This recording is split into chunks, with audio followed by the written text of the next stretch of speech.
Hey, this is LaSean at CAGR Investments, and you are listening to the S.M.E Stories podcast. You are now listening to the next great small business podcast. Welcome to the S.M.E Stories podcast, where it is all about small businesses in Canada. And here's your host, Ken Alfred. Hey everybody, thanks for downloading the show. We got a great episode today with LaSean Smith from CAGR Investments. All right, a little bit about LaSean and CAGR Investments. They are a private equity firm. They have permanent capital, and they focus on building and buying companies powered by audience and automation. They like to use the words free cash flow is sexy and sharing what they've done along the journey, and he really loves solopreneurs. And CAGR Investments, in terms of the amount of equity that they do provide for basic other businesses, is between that $5 million and $50 million range. So I think we're going to have a really interesting conversation today, so sit back and absorb. So all right, we're going to hit our industry section here. So what is your current opinion? I guess we'll call it the micro private equity industry, and where do you think it's going right now? The piece I was going to call out on, micro PE, the reason it's so interesting is, there's a macro trend, obviously, of it becoming cheaper to run a small business. And I got 5 things that I've written down. AI-enabled software, asynchronous communication means we can talk to each other without, being synchronous on the same meeting.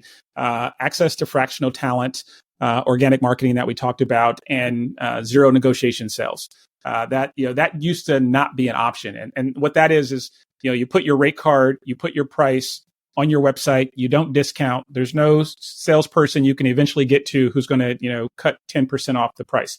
When you have zero negotiation sales and the price is the price, you eliminate so much time in your funnel.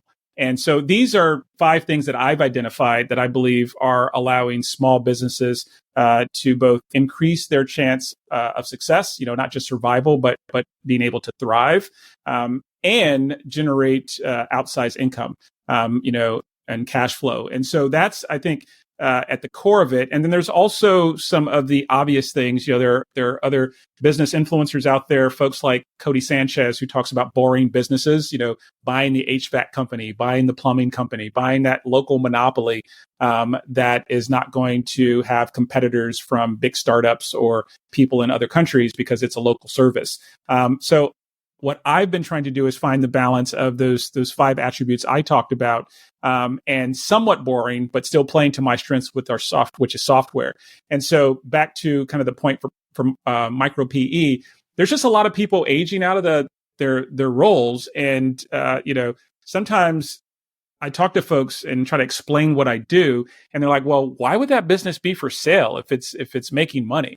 And some people just haven't done a great job treating themselves correctly while building their business. And now they got to tap out.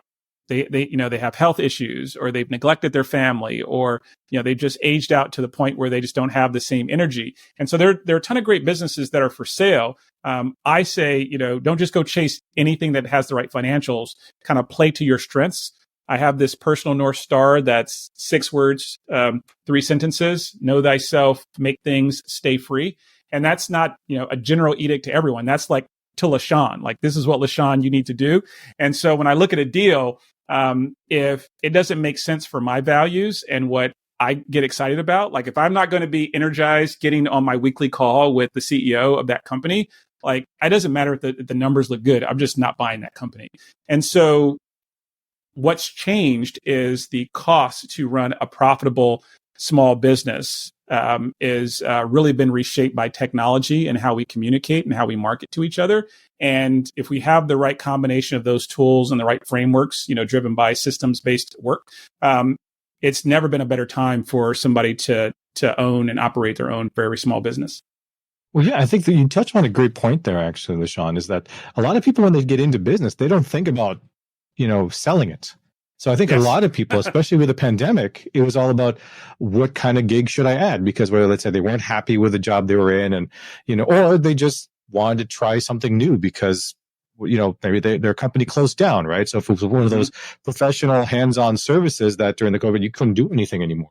And a lot of them became Uber drivers or delivery drivers, and they were making decent money, I guess, for the first couple of years.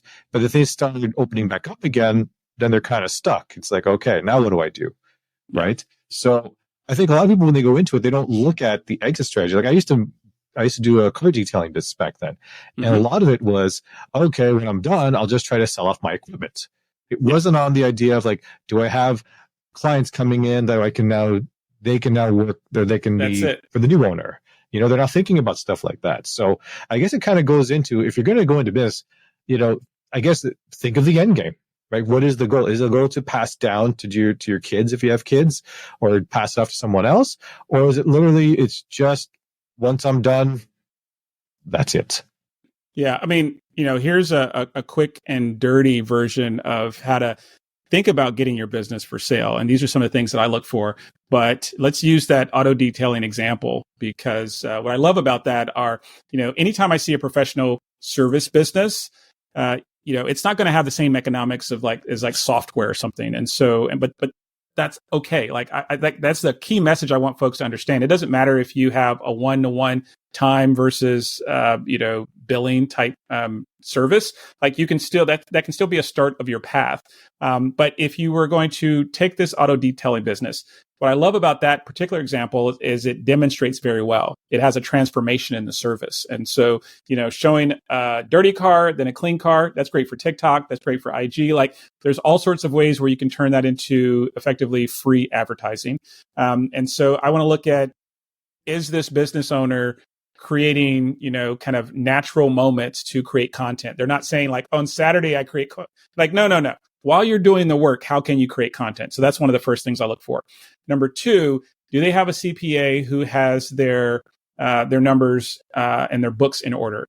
And, the more, as soon as I see some, raggedy looking, bank statements and bookkeeping, it's like, call me later, right? Like it's just not worth the headache to unpack it. And the cost for that is kind of like, the longer you let it atrophy, the more expensive it'll be. But, if you're just getting started, sometimes, just a couple $100 to have an hour with, a licensed professional, they'll help you figure out how to structure things so you don't break into jail and do the wrong things. But I recommend folks just figure out how that can be part of your cost structure so you have quality books at all times. It's just going to help you run your business better in general. So that's thing number two that I look for, are the finances in good shape. Even if the company's not doing great, but the hygiene of the finances are in good shape, that to me is a better sign than someone who is throwing off cash, but I can't make sense of the numbers. Number three, how much has someone pulled themselves out of the delivery process? That's a really important one. I don't mind if the owner is spending most of their time in sales and marketing, but if they're spending most of their time on delivery, that's a huge flag that this is not a business you can sell. And two ways that you can do that is just create systems. So every time you repeat a process, you're like, all right, I've done this 3-4 times, go write it down, break down the steps, and turn it into kind of like an operations manual. And then two, there's something when you buy these smaller businesses called SDE, seller discretionary earnings. And this is basically says, if a company has, is making $300,000, and then in profit, it has $100,000, right? So 33% gross profit. But that owner isn't paying themselves market rate. You have to subtract the additional SDE from that number. And so the seller discretionary earnings are, whatever it would cost me to go hire somebody to do the rest of that person's job. And so let's say that's 50 grand, right? So now the profit is not 100, it's 50. Right. And so when I value these businesses, I'm valuing on a multiple of their cash flow, not their revenue. And so if they make $300,000, I'm not buying, you definitely don't get crazy numbers in the services business. Those are usually 3 to 5 times cash. And so if this is a business that's generating 50,000 in gross revenue, and it gets a 5 times multiple for that particular industry, then I would buy that business for $250,000, even though it's generating 300 grand. And so the idea that, you're going to get 10 times your revenue, like that's not how deals actually go down. You're buying the cash flow, and it's usually a multiple on that. And you have to factor in the owner's time if they have not been doing that historically. And I've run into businesses where people, they never paid themselves properly, and so their business is worth a lot less than they think. Yeah, they're just kind of keeping it alive, right? And so those are just three quick things that that I look at. How are they, using organic marketing in the natural flow of their business? Are their finances in order, and has the owner at least started to pull themselves and extract themselves from the business? Hey, do you need an error-free website? Do you need transcription that's accurate and on time? Would you like to remove noise from your video or audio recording? Do you need a spokesperson for your business? If so, we can help. At Northway Capital Group, we are happy to announce that we are now providing website testing services, audio transcriptions, and audio cleanup, as well as spokesperson services. We would love to help you on your next project. Contact us for more information at northwaycapitalgroup@gmail.com. Yeah, because I think the biggest challenge too for owners is that, especially if it's a very professional, hands-on business, is that people buy it for you, right? Yeah. And you can't be there the entire time. I think a couple episodes ago, I had Dr. Jenna Ross, who was talking about it, where she runs a sports psychology business or a mental coaching business, where a lot of it is that clients are coming to her directly, and what her next step is to actually hire interns that will now be dealing more with the clients, and so she can actually oversee and run the business versus being with every single client on every single session, which takes time away from her growing the business, if that's what she wants to do, right? So that's very interesting on that. So what has been, sorry. Just quick, before we go to the next point, I would say two quick hacks there as folks think about how to take action on that. Number one, I talked about fractional talent. There's probably somebody in your industry, for hers as that example, or it doesn't kind of matter, that you can hire who wants to just pick up extra work. And so you can start to test your ability to bring on fractional talent where you don't have to hire that person full time. And then the second piece is anyone who's delivering coaching or other types of one-to-one is to explore products where you go to group delivery. So it's the same hour at a reduced price. So maybe someone charges $150 one-to-one, but now they have this group session and they charge, $75 or $60, but now they have 8 people. And you're going to explode how much you make per hour by just kind of repositioning the piece. And so those are just two tips that I think folks should remind themselves if they feel stuck, like they can't kind of get past that. I have 40, 50 hours a week. And I can't get myself out of it kind of thing. I can't extract myself. Yeah. Interesting. So you've been doing this for a while now. So what has been your biggest failure and success that you've noticed with your business doing this thing now? Because I guess for a lot of people, this may not be the business that they would originally think about, is saying, what? I think I'm going to start buying other businesses and all that sort of stuff, right? So how did, what have been the best and the worst that you've had so far? So the worst are businesses that I've either invested in or started myself where I wasn't being honest with myself. And so one example is a salad shop that I started here in town. And everything that I loved about that experience, I did a great job on. So the branding was excellent. The website was excellent. The menu design was excellent. The sourcing, like we just did a really great job. And it turns out, not surprisingly, I just sucked at operating, this business that had all these perishable goods, like lettuce goes bad, right?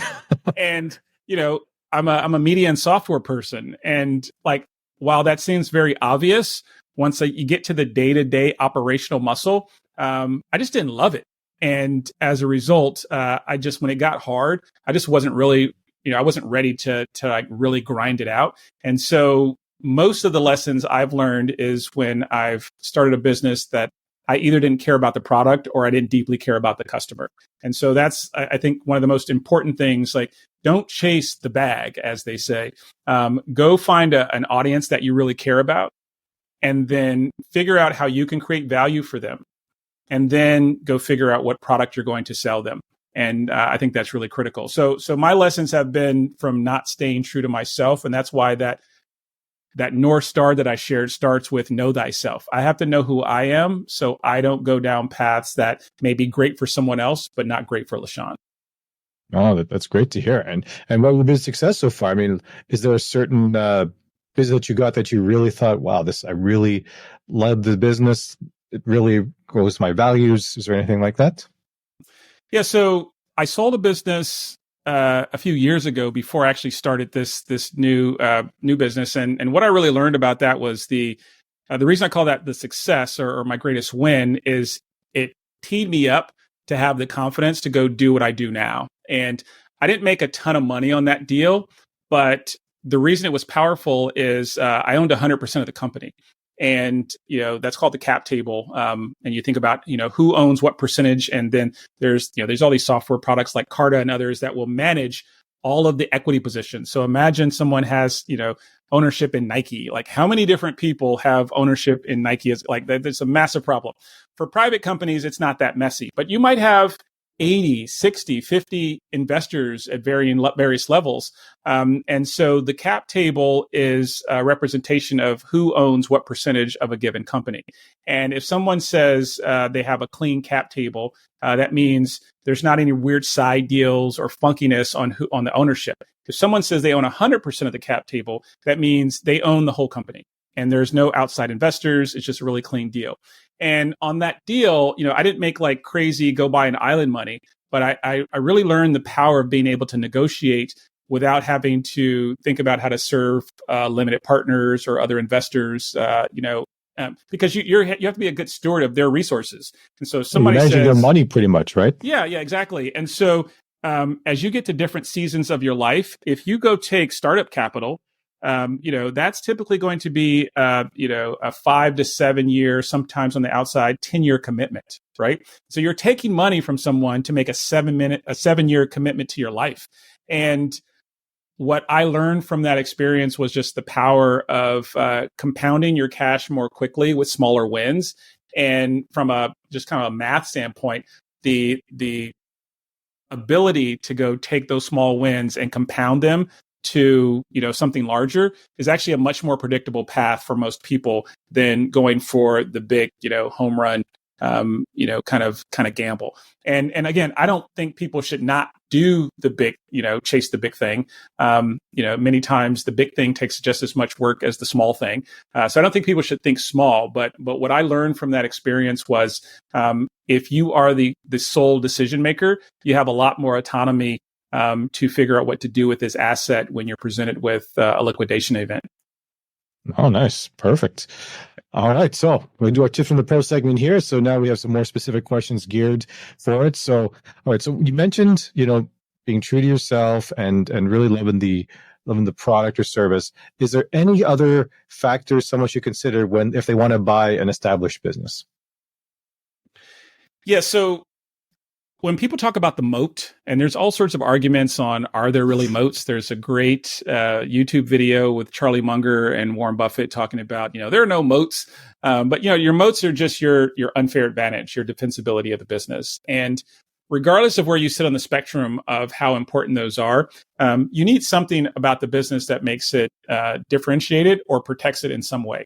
And so I love businesses that, for me personally, and this is a filter for people who are trying to de-risk an acquisition, that have technology that's been around for years and years and years. Because two reasons. Number one, it's very easy to do due diligence on how the person or the company is using that technology. If somebody's building, a generative AI startup or augmented reality startup or crypto or Web3, like anything that I smell is like technically innovative, I pass on it because it's too hard to figure out how much of this is just momentum from the industry, hype cycle for this technology, or great storytelling from the founder. And I just don't mess with it. So anytime someone like gives me a bunch of technical buzzwords on that, I'm like, I'm out of here. But the second piece is the boring technologies are the businesses that move on to kind of cash generation phase. And so that's obviously beneficial if you just want cash. But the other reason is the big players are typically not interested in it at that point. And that's helpful so you don't get stepped on. And so, if someone right now comes to me and they're like, hey, LaSean, I have this generative AI company. Typically I don't buy a company with less than 2 years of tax returns, but they're like, it's been around for a year and, we're ready to sell it, move on to the next thing. I'm not going to buy that because most likely whatever they built is just going to become a product or a feature inside of some larger company's offering. And it's just not going to be durable. And so there's this rule, that says the longer something has been around, the more likely it is to be around, over time. And so most of the deals that I look at, I want technology that's not sexy, and I want companies that have been around for at least a few years. No, that's great. And I'll make this quick story brief. When you talk about like something that's so innovative or something, now you heard of the brand Ryobi, right? Yep. Yeah. So I'm a big Ryobi fan. I like their tools and stuff like that. So I decided to buy their first generation of cordless mower, like a lawnmower and a snowblower. Because I was like, I love the brand.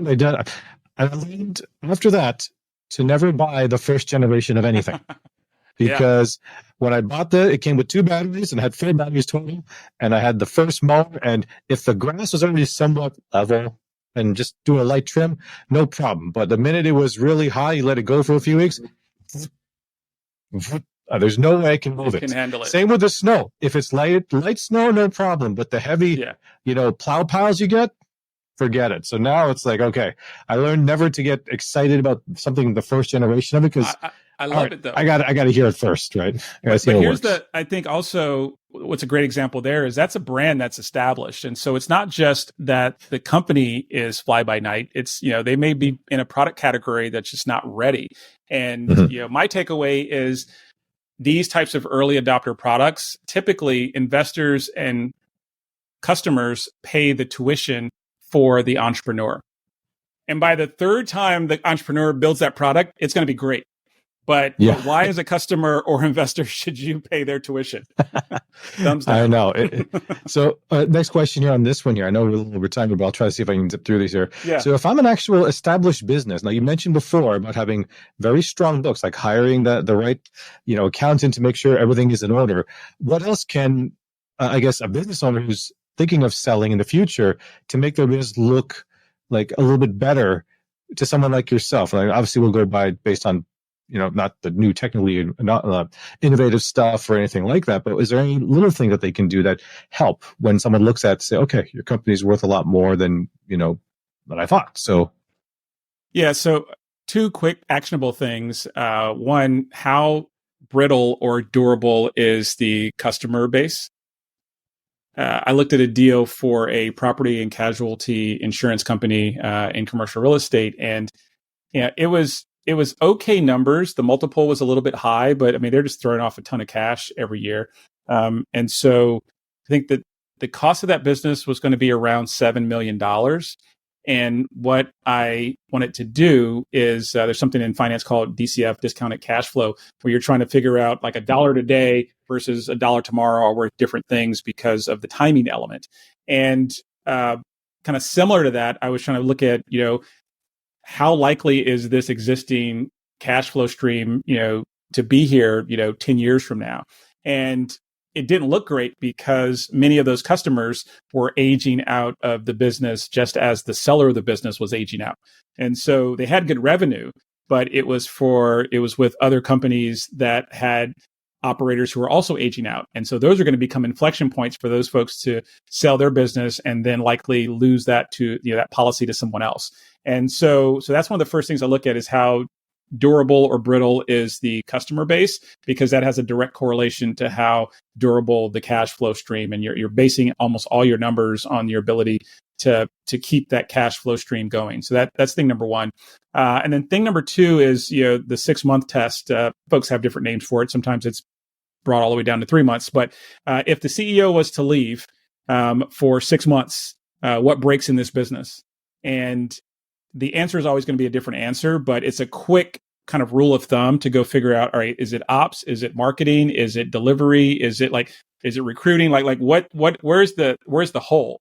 And that doesn't mean that okay, now it's a deal breaker, but that litmus test helps you identify where you need to inspect and kind of double click on. And so then you say, all right, I found the 2 gaps. How hard are these 2 gaps to fill, right? And I don't really mind, people who are expensive. What I try to avoid are companies that have a lot of people who are unique. right? And so if someone says, all right, to run this business, you need this person and they cost $250,000 a year. If it's easy to find another person with that skill set to deliver at the same quality, I don't care that it's 250. Like I don't care how much the person makes. What I care is how commoditized, something can be valuable like gold and be a commodity. And so I try to figure out, how fungible is the team. And so if it's like very unique skill set, it's like I met this guy who he was writing policies for insurance policies for like tow trucks and tow yards and other types of things. And he knew all the people. And so like I couldn't buy his business because it's like, well, dude, when you quit, like you're not gonna be able to No one's gonna know me. 20 years of experience to like some junior, sales producer. And so, so to me, that's like a really important piece is like how unique and replaceable, or not irreplaceable are the skills across the business. And those are all, again, you're trying to buy cash flow that is resilient. And that's what all of this accrues to. And you're looking for someone who wants cash today for a business that if they kept running would just keep giving them cash. And your whole assessment is like some people do turnarounds. I don't buy businesses under duress. I just buy businesses where someone wants all of the cash for what their business is worth today. And then my belief is that I can do forced appreciation through better marketing, better automation and process optimization to help that business grow beyond what it was doing with the previous owner. So you're not looking, so for yourself, you're not really trying to be like, if you talk about the real estate game, you're not trying to be a fix and flipper. You're actually looking to buy and hold, right? You want that cash flow to be coming in versus the people that they're just aggressively buying and then trying to flip a company so they can get the most maximum return on it. You're just like, well, no, we got to find something that's sustainable that, like you said, if for some reason I choose not to do anything for the next couple of months, I'm still going to have my returns still coming in every single month or whatever the case may be. So you never do it. Because I think that's what a lot of people forget is about the points of time, right? 100%. They always feel like that all of the thing is that's how much wealth you have is how much time you have, right? And I think everyone, especially nowadays before it was, when the pandemic was really strong, you were just like, you didn't know what you were going to do. You had all these things you can want, but everything was closed. Now we have a lot of inflation that's going on where everything costs more. So people are tapping into their savings way more than they should be. And, I'm saying with us, I know sometimes we're going to get into that and we're like trying to not do that, right? Versus, man, it's really and you're hitting on a really important part here is that, and this is why I call the company CAGR Investments. That's a finance term that stands for compound annual growth rate. And it measures the geometric compounding of typically money. But I also look at it as a way to think about how are you compounding your talent stack, your personal growth, like all of these other things that are about you. If you keep compounding your own personal growth, you're going to grow to a level that you really couldn't imagine. And when you have long-term views on buying assets, it's just a lot easier to evaluate these deals. To your point, there's a whole class of business that are people who do business flippers from $1 billion flips to small $500,000 businesses, just like they flip houses. That's not my game. I don't play that. And the space that I'm in actually has a name. It's called permanent capital. And permanent capital is a class of private equity where you are looking to buy and you have no time horizon on when you have to sell. And usually the reason you have to sell at a certain time horizon is because your limited partners, your LPs, have bought into a PPM, that private placement memorandum. When you raise the money, you said, hey, I'm going to buy companies, I'm going to turn them around, I'm going to increase their value, and in 3 to 7 years, I'm going to sell. You are obligated to do that, even if you have a gold mine, if you've taken money from other people. And so another great point of, me deploying my own funds is that I can make the decision for this to be permanent capital. And, what I love about this model is, I'm fortunate to be in a position where I can, buy some interesting companies at what I think are great deals. But even if someone says like, I have $10,000, you can start thinking about the arbitrage and acquisition game. Like there's all sorts of ways for you to think about acquiring someone's contact list, other things that you have to price it right, like don't overpay. But there's all sorts of assets that you can buy to help yourself create leverage for the business that you do want to operate. Now it's time for the rapid fire round. Nice. So, all right, we're gonna hit a rapid fire round, and I can't believe it's been already over an hour. So we're trying to finally zip through this. But okay, what would the 15-year-old self imagine you'd be doing right now? I'd probably think I was in the entertainment industry, a record producer or a film producer or something of that nature. That's something I've dabbled in as an investor. And what I found is, software really has itched that bug for me because it takes so many disciplines and together. But it was always going to be something entrepreneurial, even at 8, 9 years old. And so while I'm not on the exact lane that I thought I would be, I'm on the same highway. Nice. All right. So next, what is the best tip to manage a work-life balance? I talked about the calendar journaling. I think those types of tactics are very helpful. Also about the power of intentionality over productivity. I believe that's something very important, because when I talk about journaling, I'm not like, if I go watch Netflix, it's on my calendar. Like, I log everything. My sleep hours are logged. Hygiene time is all logged. And so I don't do this like I've just gamified it. I don't do this like, oh my goodness, I'm trying to squeeze out all of these things. Like, no, I want to make sure I go watch this movie tonight. And so I'm treating my calendar as kind of my profit and loss, my P&L, my financial P&L that a business has. I look at time as this thing that we can manage. And so I am trying to be intentional on how I spend all of my minutes. And so calendar journaling has been a really important piece. And then finally, I'm a big believer in social accountability, building a personal board of directors or some type of social support structure where you say, my destination is A, and you let the people in your life know that that's where you're headed, so they can provide you the right, sponsorship, the right, cheerleading, like all the various elements of support. So you're not thinking things in your head that the people around you aren't aware of. Ah, interesting. Very nice. All right. What is something you really hate, but you wish you loved? Olives and coffee. Really?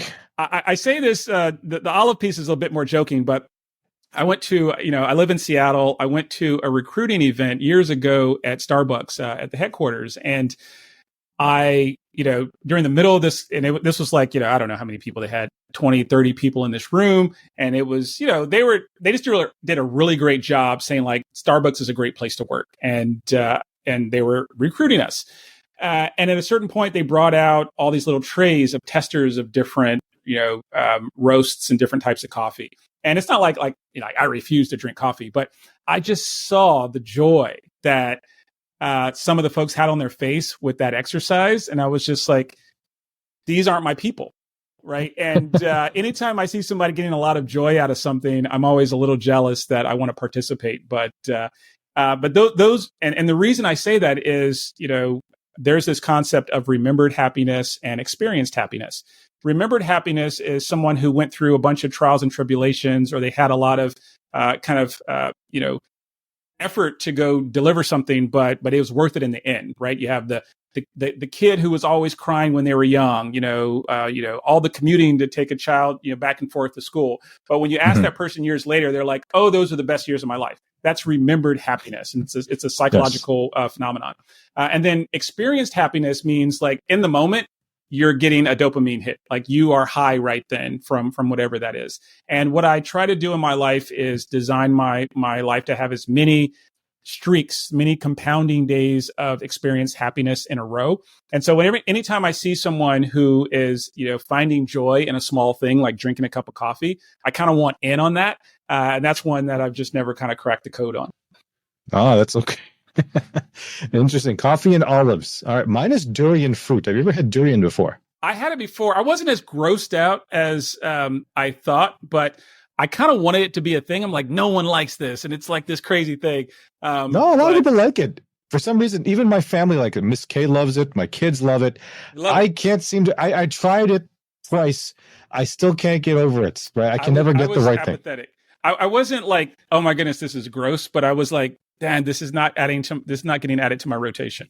Yeah, it's not like it's something that I have to have again, right? Yeah. It's like, oh, okay, whatever. I'm the same with sushi. I like sushi, but if they say, "Oh, let's go to a sushi place," okay, it's not my go-to. Like, if I had a choice, I'm not going to pick it. But if we're going to a party that's at a sushi place, great. Sure. But, interesting. Okay, so who would you like to sit with on a 15-hour flight? 15-hour flight. Alive or dead? Who would you like? I'm not a big believer in legacy, and that's maybe something for a different conversation. But I do get a lot of enjoyment from thinking about how someone's going to be better than I was in the future. And so I'm very bullish on the idea that when people write books or an expert sits down with somebody special and writes a biography, you're going to get 20, 30 years of their life in an 8-hour printed book. And so I'm not super excited to have the moment to, sit down and have a crazy conversation. Right? I remember I had just a brief moment when I was at Microsoft. This was before, right as Bill Gates was transitioning. And we were doing some conference, and I had to usher Bill Gates to sit down to talk to some press people. Right. And I was very young at the time. I was very nervous. I'm like, this is Bill Gates. And when I was in business school, I got a chance to have a group breakfast with Warren Buffett. And again, none of these were like LaSean was that, I just got lucky being in the right place at the right time. But what I learned from those moments was these people I would have said would be on that list. It's not so much that being in the room was the magic. It's just observing their path, hearing their words are very helpful. And I think I'd almost rather get it from a book because it's very condensed. So back to your question, I would love to sit with someone who has the most potential, unbelievable potential, some young person, 15, 20 years old, who is this person is like a protege. And I would love to tell them about all the things I screwed up with in life. And I would think the amplification of that, my anecdotal contributions to their journey, would be better than what I'm going to personally get from extracting from, some amazing person. Wow. That's a very interesting answer. That's great. All right, last couple of questions here. All right, I think every listeners know this. It's the sandwich question. What's on your sandwich, and what are you going to call it? So I'm a pescatarian. That means I'm kind of vegetarian plus seafood. So all the great burgers and ham sandwiches that other guests probably are highlighting, that's not on my list.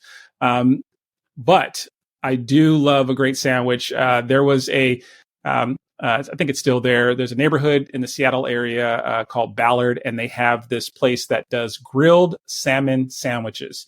And I was like, I thought it was going to be like your durian thing or your sushi thing. I could take it or leave it. And I ate this sandwich, and I was like, all right, I now know from my salad business that running this this fast food business is a horrible business. But if I ever had a chance to sell these grilled salmon sandwiches, that would be it.